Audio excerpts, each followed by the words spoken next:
The throw bag drill is one of my favorite activities. It is two activities in one. First, it is how to swim in moving water. Second, it is a throw bag exercise. It is a staple used in swiftwater rescue. Also, I use it as an activity for general groups. It is fun, and it gives the leader a good feel of how participants feel in moving water. This exercise is loosely modeled after a famous incident that occurred in Massachusetts in July 1998. Names have been changed. Its primary focus is on the use of the throw bag exercise to illustrate leadership practices. The supervisors of the swimmers and throw bag throwers gives a thumbs up, indicating that they are ready to go.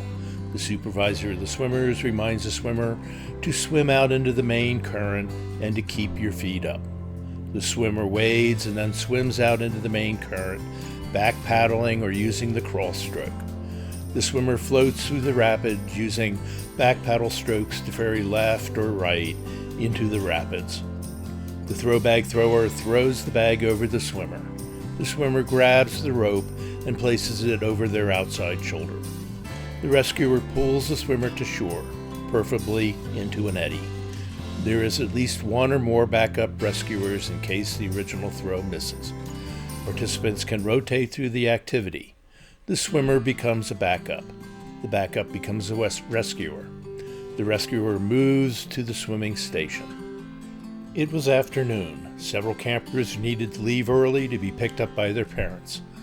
Paul escorted these campers off-site. This left Joan as the sole instructor to supervise the activity. Mike and the first raft of the rafting company passed through the rapids and beached his raft on the backside of the gravel bar. The coast was clear. Joan signaled Arnold. Both gave a thumbs-up signal.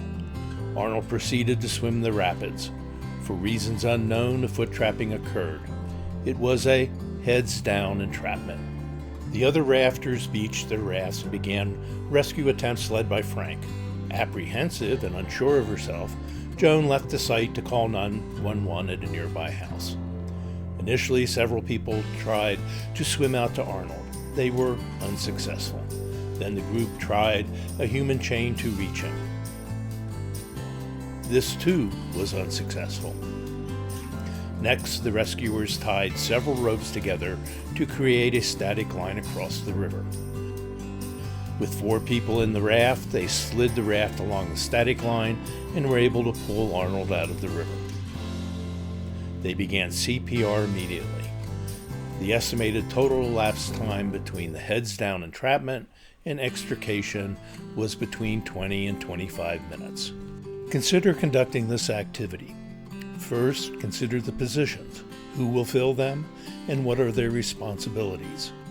Is there a need to supervise the rescuers with the throw bags? Is this a role for one of the instructors? Next, should someone coordinate the swimmers? The Swiftwater Rescue Manual by this author suggests that this need not be an instructor. A direct reflection of the Massachusetts incident. Does someone need to remind swimmers to keep their feet up and get out far enough? Do you need a downstream spotter, an upstream spotter? Are there rafters and other users coming downstream? Second, can one instructor satisfactorily supervise this activity? Is a 1 to 12 instructor to student ratio satisfactory? With one instructor left on site, should they have terminated the activity? Why or why not? Third, think rescue. Play the what-if game. What could go wrong and what would you do? A foot entrapment could and did occur. Can 2 instructors and 12 12-year-olds perform a rescue?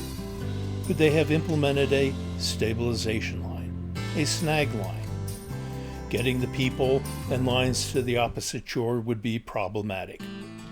A kiwi cinch could be used to perform a rescue from the same shore. However, it was not common knowledge when the incident occurred. 2 instructors could perform the cinch. Fourth, does it matter who performs the rescue if the rescue is performed satisfactorily?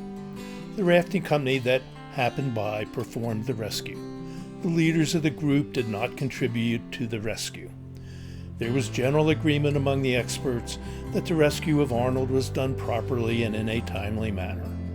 So was there a breach of duty and negligence.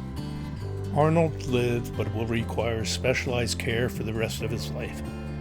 A settlement was obtained with the passage of legislation by the Commonwealth.